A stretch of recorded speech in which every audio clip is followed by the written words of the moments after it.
The emergency room was quiet, save for the low hum of fluorescent lights and the occasional beep of monitors in the distance. Dr. Michael Harper, fresh out of residency, stood at the foot of his first critical patient, trying to steady the tremor in his hands. David Reynolds, 52 years old, lay motionless on the gurney, surrounded by nurses and the faint metallic scent of antiseptic. His heart monitor flickered erratically. 1 second, a flatline. The next, an uneven spasm of life. Dr. Harper's pulse quickened. This was supposed to be textbook, predictable, controllable.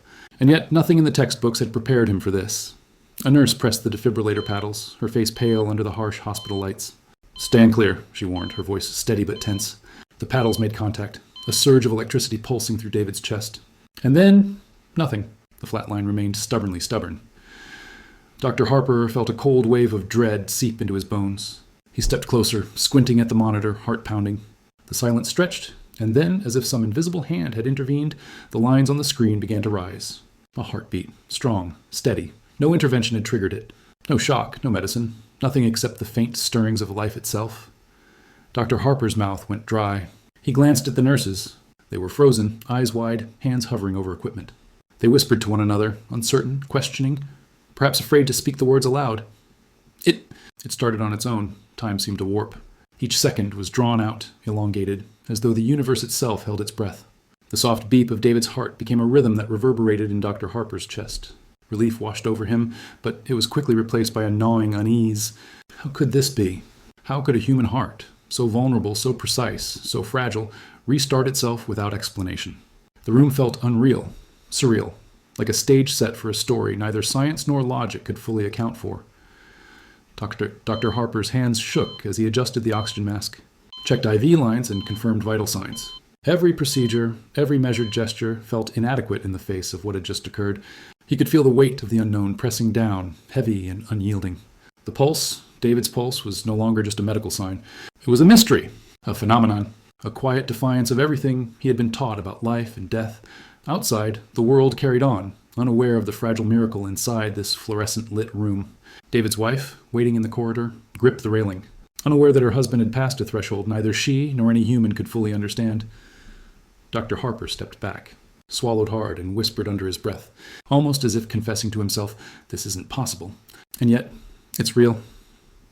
That night, the young cardiologist learned the first rule of practicing medicine in the shadow of mystery. Not every heartbeat is explained, not every life follows the path we expect. And sometimes, in the quiet hum of a hospital room, life finds a way back on its own. A flicker of awe, a ripple of fear, and the haunting thought that would follow Dr. Harper for years to come. Some forces within the human body, and perhaps the human spirit, are still beyond the reach of science. The pulse had started itself, and in that moment, everything changed. David Reynolds had lived a life like so many others. Quiet routines, family dinners, early morning walks, laughter echoing through his home. To his wife, Emma, he was the steady anchor in a world of unpredictable tides. But beneath that calm exterior, his heart had always been slightly fragile, a ticking clock with a hidden, invisible tremor. Dr. Harper, reviewing David's chart, traced the faint history of palpitations, minor arrhythmias, and a family history of cardiac disease. On paper, David seemed manageable, treatable, predictable, yet nothing had prepared anyone for that night. As Dr. Harper later learned from Emma, David had collapsed at home, clutching his chest, eyes wide with sudden fear, gasping as the world slipped from him. The paramedics had arrived within minutes, rushing him to the emergency room where Dr. Harper now stood, witnessing a miracle that refused explanation. The young doctor explained to the camera, in quiet reflection, that what happened that night was the rarest of phenomena, a heart that ceased, then resumed seemingly on its own. To understand the gravity, he paused to break it down. A normal heartbeat is orchestrated by a small electrical system deep in the heart called the sinoatrial node, the natural pacemaker. When it fails, the heart can stop, a moment that can mean death within minutes. Arrhythmias, irregular rhythms, and cardiac arrest are predictable to some degree, and doctors intervene with medications, defibrillators, and careful monitoring. But David's pulse had defied every expectation. Without external stimulus, without intervention, the electrical system somehow reignited. Cinematic recreations of the collapse at home play, slow-motion shots of David staggering, clutching his chest, his wife screaming, paramedics rushing with practiced urgency. Each beat, or absence thereof, feels monumental. The camera lingers on the emotional toll. Emma's tear-streaked face, the silent fear in her children's eyes, and the frenetic energy of medical staff racing against time. Viewers are drawn into the fragility of life, reminded that behind every monitor, every chart, is a human being, a story, a family clinging to hope. Dr. Harper's narration blends science and humanity. He explains that in most cases, defibrillators, epinephrine injections, or CPR restart the heart. Sometimes it fails. Sometimes, despite every effort, there's nothing to do. But when David's heart resumed on its own, it defied probability, leaving the medical team suspended between awe and disbelief. Every glance at the monitor, every careful palpation, was a reminder that medicine is powerful, but not omnipotent. Emotionally, this section carries the audience through fear, empathy, and the subtle tension of mystery. David's life before the ICU, the intimate glimpses of his family, and the slow-motion unraveling of that terrifying collapse remind viewers that medical anomalies are not abstract. They are deeply human. And as Dr. Harper recounts the first moments of that night, the unease builds. If even one heartbeat can surprise, what does it say about the limits of understanding? That lingering question, unspoken yet pervasive, hangs over the story like the soft beep of a monitor in an empty room. The ICU was alive with tension, a symphony of urgency that pulsed in rhythm with the monitors, the alarms, the hurried footsteps of nurses weaving through narrow corridors. Dr. Harper moved among them, a young doctor carrying the heavy weight of responsibility for the first time. Each decision felt monumental, each choice a tightrope stretched over the chasm of life and death. David Reynolds' heart had returned, but it wavered unpredictably, a fragile flame threatening to flicker out again at any moment, every few seconds. Dr. Harper leaned closer to the monitor, eyes scanning the irregular spikes of David's ECG. The pattern made no sense. Medicine, his training, the textbooks he had memorized, all of it had failed to predict this. Should he administer another dose of epinephrine? Adjust the pacing wires? Call for the attending cardiologist? And yet, nothing interventionist was needed. The heart inexplicably pulsed on its own. Each spontaneous beat was both a relief and a fresh source of anxiety. The camera lingers on the faces of the nurses, tension etched into their foreheads, hands poised over equipment. One whispered, almost to herself, "I've never seen anything like this." The alarms punctuate the silence, the soft beeping of a stabilizing pulse interwoven with moments of absolute quiet, creating a haunting rhythm. Dr. Harper glanced toward the hallway where David's family waited. They were unaware that the events unfolding behind the heavy doors defied logic, that the very boundary between life and death had blurred in front of him. Emotionally, the weight of that night pressed down on Dr. Harper. He questioned himself, doubted his instincts, wondered if he had missed something, some hidden cause, some overlooked medication or arrhythmic anomaly. Yet the truth remained, David's heart was beating independently, a living mystery he could neither explain nor control. Each second of observation carried a psychological toll, an anxiety compounded by the knowledge that another patient's fate often rested on split-second choices. In the quiet moments between interventions, Dr. Harper found himself reflecting on the extraordinary. How often had he relied on science, on protocols, on the predictable rhythm of life? And now, for the first time, the universe seemed to assert its own rules. The heart, a tiny organ no bigger than a fist, had its own will, or perhaps some force within David himself had coaxed it back from the edge. The line between medical reality and the unexplainable blurred with every pulse. By the end of the night, the immediate crisis had passed. David lay stable, breathing shallow but steady, monitors glowing with a reassuring green rhythm. Yet the room was heavy with unease. The miraculous recovery did not bring joy untempered by doubt. It brought questions, lingering and unanswerable. Dr. Harper stepped out into the hallway, the muffled cries and whispers of family meeting him with expectation. He forced a reassuring smile, but inside, a storm of wonder and fear churned. He had witnessed something extraordinary, something that would challenge his understanding of medicine, of life, and perhaps of what lies just beyond the reach of science. That night, Dr. Harper learned that being a doctor is not only about knowledge or skill, it is about bearing witness to the extraordinary, navigating the thin line between logic and mystery and carrying the responsibility of decisions that touch the very essence of life itself. The heart, resilient and mysterious, had reminded him that the boundaries of understanding are never fixed, and that sometimes, even in a world defined by science, the impossible can happen. The next morning, the ICU felt quieter, almost deceptively calm. Machines hummed softly, monitors glowed with routine numbers, and the tension of the previous night lingered like a shadow. Dr. Harper sat alone at a workstation, staring at David Reynolds' chart, trying to piece together what had happened. Every blood test, every scan, every medication record was laid out before him, yet none offered a definitive explanation. How could a heart, one so fragile, restart itself without any intervention? The question gnawed at him, persistent and unrelenting. He began to consult colleagues one by one, their expressions shifting from curiosity to disbelief as he recounted the events. Dr. Lillian Chen, a senior cardiologist with decades of experience, shook her head. "I've seen rare conduction anomalies. she said cautiously. But even those don't usually produce spontaneous, sustained recovery like this. Nurses, too, offered their observations, subtle tremors, a faint irregularity in breathing before the pulse returned, moments that were overlooked at first, but in hindsight might hold clues. Each theory provided insight, but none explained the phenomenon entirely. Dr. Harper's investigation took him late into the night. He pored over electrocardiograms, studied the minute fluctuations in heart rhythm, compared them to documented cases in medical journals, and even revisited the paramedic reports. The sterile glow of the computer screen and the quiet hum of the hospital's ventilation system became his companions as he wrestled with the unexplainable. Every potential explanation, rare electrical conduction issues, psychological stress, triggering physiological response, even undetected microdoses of medication, seemed plausible and yet inadequate. Emotionally, the process was exhausting. Dr. Harper felt a mixture of fascination, frustration, and awe. He recognized the limits of his knowledge, the boundaries of what science could yet explain. And as he cross-referenced the data, a growing realization took hold. This was not just a medical anomaly. It was a case that challenged the very assumptions upon which he had built his understanding of life and death. It was as if the universe had left him a puzzle without all the pieces, teasing him with glimpses of a reality just beyond reach. Cinematic visuals reflect this duality. Cold, clinical laboratories with their fluorescent lights and steel surfaces, juxtaposed against intimate shots of Dr. Harper alone, tracing the monitors with his fingers, pondering, reflecting. The hospital corridors, dimly lit and empty, become almost a character themselves, echoing with unanswered questions. Every step he took, every chart he annotated, was a search not only for a medical explanation, but for a deeper understanding of the life force itself. By the end of the week, Dr. Harper faced an uneasy truth. David Reynolds' case might not have a conventional explanation. It was as if the pulse had rewritten the rules, forcing even the most rational minds to confront the extraordinary. He began to question more than just procedures. He began to question assumptions, boundaries, and the nature of what it means to witness life itself returning from the brink.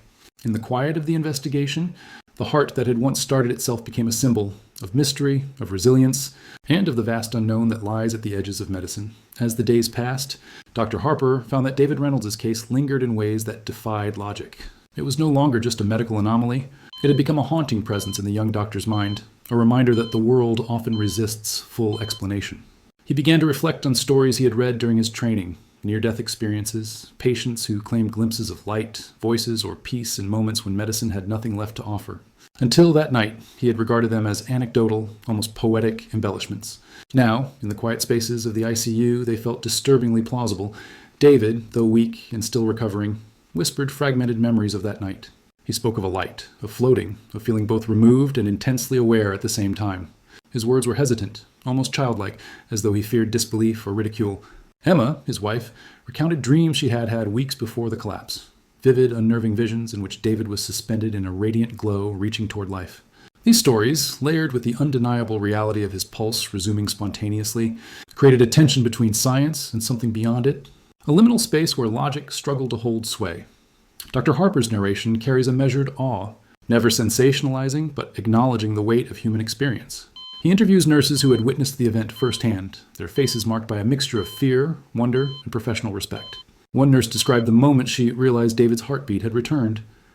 It wasn't just numbers on a monitor. It was life asserting itself, as if it had a mind of its own. These reflections, juxtaposed with the cold precision of medical records and the hum of hospital machines, emphasize the delicate boundary between empirical knowledge and human mystery. Visually, the documentary drifts into ethereal imagery. Dimly lit corridors stretch endlessly, pools of light illuminating quiet rooms. Shadows dance across the walls, mirrors of the uncertainty Dr. Harper feels within. Abstract representations of life energy, flickering light, soft glows around breathing forms, underscore the narrative without overtly claiming supernatural intervention. Every frame is designed to evoke the strange, the fragile, and the profound tension of witnessing life unfold in ways that elude understanding. The emotional weight of this section is immense. Dr. Harper confronts his own assumptions, questioning whether the rigid structure of science can encompass the full scope of human consciousness and resilience. He grapples with humility and wonder, recognizing that some phenomena, no matter how well documented, require an acceptance of the unknown. The heartbeat, once a straightforward clinical measure, becomes a symbol of mystery, of resilience, and of the thin veil between life and the inexplicable. By the close of this section, the audience is left unsettled yet deeply engaged. The case of David Reynolds challenges perception, blurring lines between medical reality and the extraordinary. The pulse that started itself is no longer just a physiological anomaly. It is an invitation to consider the broader questions of existence, of consciousness, and of forces within the human body that remain elusive. In every heartbeat, Dr. Harper senses both life and enigma, a reminder that some mysteries are meant to endure, haunting yet profoundly human. The hospital had emptied for the night, corridors silent except for the distant hum of ventilators and the occasional beeping of monitors that never truly slept. Dr. Harper walked alone, the weight of the past week pressing on him like a heavy fog. In these quiet moments, away from charts, alarms, and rushing nurses, he confronted the reality of what he had witnessed. David Reynolds' heart had defied explanation, and with it, Dr. Harper's understanding of medicine, life, and his own role in both had been irrevocably altered. He remembered the first nights of residency, long, grueling hours, the constant pressure to make the right call, to save lives, to act swiftly and decisively. And yet, nothing had prepared him for a case where the rules themselves seemed suspended. His hands traced over the glowing lines of a heart monitor in an empty ICU room, each pulse a whisper of mystery. The rational part of his mind searched for cause and effect, but a deeper, quieter part trembled at the reminder that some things simply cannot be explained. Memories of David and his family flickered in Dr. Harper's mind. Emma's fear, her hands clutching his shoulder, the silent strength she had carried through those impossible hours, the weight of responsibility that had settled on him each time the monitor flatlined, each time he had feared a heartbeat might never return. And now, the lingering presence of awe and unease, a mixture of humility and wonder that would not dissipate. He realized that being a doctor was not only about skill or knowledge, it was about witnessing life at its most vulnerable, and sometimes at its most inexplicably resilient. The city outside the hospital windows stretched into darkness, lights flickering like distant stars. Dr. Harper paused, reflecting on the fragile thread that separates life and death, the fine line he had walked so many times that week. He thought about the pulse that had started itself, about the countless questions it had raised. Science offered explanations, probabilities, theories, but none could fully encompass what he had seen. The experience had left an indelible mark, a haunting reminder that even in the precise world of medicine, uncertainty is never far. Emotionally, this section is intimate, contemplative, and reflective. It invites the audience into Dr. Harper's inner world, his vulnerability, awe, and the quiet weight of responsibility he carries. The narration explores themes of mortality, the resilience of the human body, and the balance between understanding and mystery. The heartbeat, once a clinical measure, becomes a symbol of something larger, a reminder that life can surprise, challenge, and inspire in ways beyond comprehension. As the night stretches on, Dr. Harper returns to the ICU, ready to observe, to learn, and to honor the quiet, miraculous persistence of life he has witnessed. Each step is measured, reverent, a recognition of the profound responsibility and privilege inherent in his work. The pulse that started itself is no longer just a medical anomaly. It is a story, a lesson, and a lingering question about the fragile, beautiful, and mysterious nature of human existence. David Reynolds recovered slowly, cautiously, each day marked by small victories. The first sip of water, a whispered conversation with his wife, a hesitant step toward the hallway. The monitors, once alive with erratic signals, now displayed a steady, reassuring rhythm, but the memory of that night lingered in the hospital halls, in the eyes of nurses, and in the mind of Dr. Harper. The medical record would eventually describe the case as unexplained spontaneous cardiac recovery, clinical words that failed to capture the weight of what had occurred, the wonder and the quiet terror of witnessing life defy expectation. Dr. Harper often reflected on the lessons the case had etched into him. Humility before the unknown, he realized, is just as vital as knowledge. Empathy, too, becomes sharper in moments like these, when one recognizes the delicate fragility of life.